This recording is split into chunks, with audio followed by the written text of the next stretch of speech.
So this enclosure has no gasket, has no clasps, has no screws, and yet it's waterproof. How do we do that?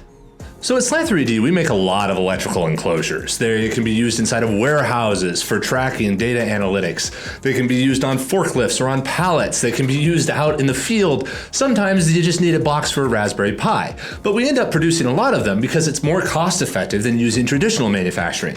Historically, you would have to machine or injection mold these types of objects, which means you have to cut a whole mold for like 1,000 boxes. It's just not cost effective when you can get a fully bespoke solution made far more affordably with 3D printing. Now, often these things have to go outside, and making an enclosure to go outside really is not that hard to do. You produce it in a material like ASA or even down to PETG. Both of these have really good resistance to outdoor weather. PETG, even though it's not as inherently UV resistant as ASA, still can sustain many years outdoors. Have you ever seen a plastic bottle rolling alongside the road? That is PETG. But when you're outside, you're often dealing with waterproofing, and you have rain falling on these boxes. It might be mounted on a post, it might be mounted outside on the wall of some building. So waterproofing is important.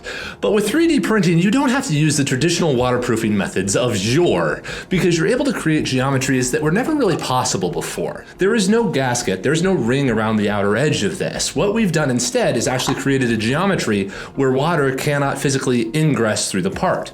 Now, we've done other videos about this with like vents and that kind of thing, but lids are a unique case. So let's go ahead and zoom into how this thing is waterproof, even though it doesn't actually have an airtight seal on it. What we were able to do with this lid is actually create a groove structure on this base box itself. And what this groove is it comes in, insets a little bit, and then has a lip on the outer edge of the groove right there.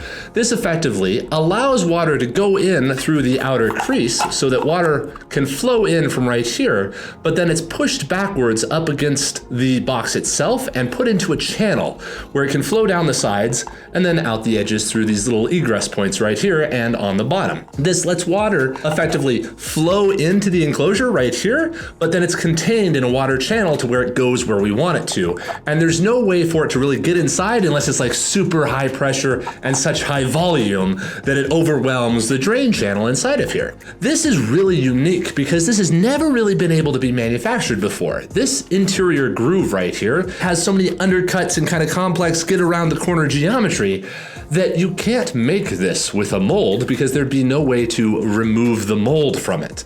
Machining itself can sometimes get to it, but now you just 3 to 5x the cost of the box from a 3D printed model. So it's very simple to implement waterproofing into a very simple box just by using unique geometry that was never really manufacturable before. So now you just set the lid down on top of there, and now water or rain or whatever else it was can come from the top, but the interior components will be protected, and it has a way of draining that water away.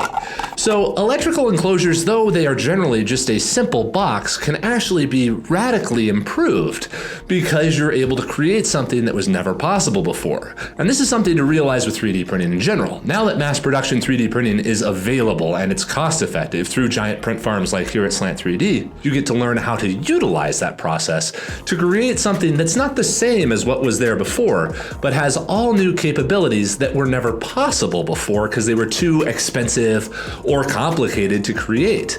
But now you have this process that's able to create very complex geometries and do it affordably and at scale. So now, what are the unique things that you could create in your particular application to where you can eliminate the assembly of having to put in a gasket, having to have multiple complex parts put together and make sure all the tolerances are just right? Maybe all you have to do is create a lip where you were never able to create a lip before. This is the type of thing that we do every day. Here at Slant 3D, we do mass production 3D printing. If you have a project where you're looking to mass produce a bunch of parts, either for industrial applications or for a consumer product, go ahead and reach out to us and we can go ahead and quote that project. Have a great day, everybody.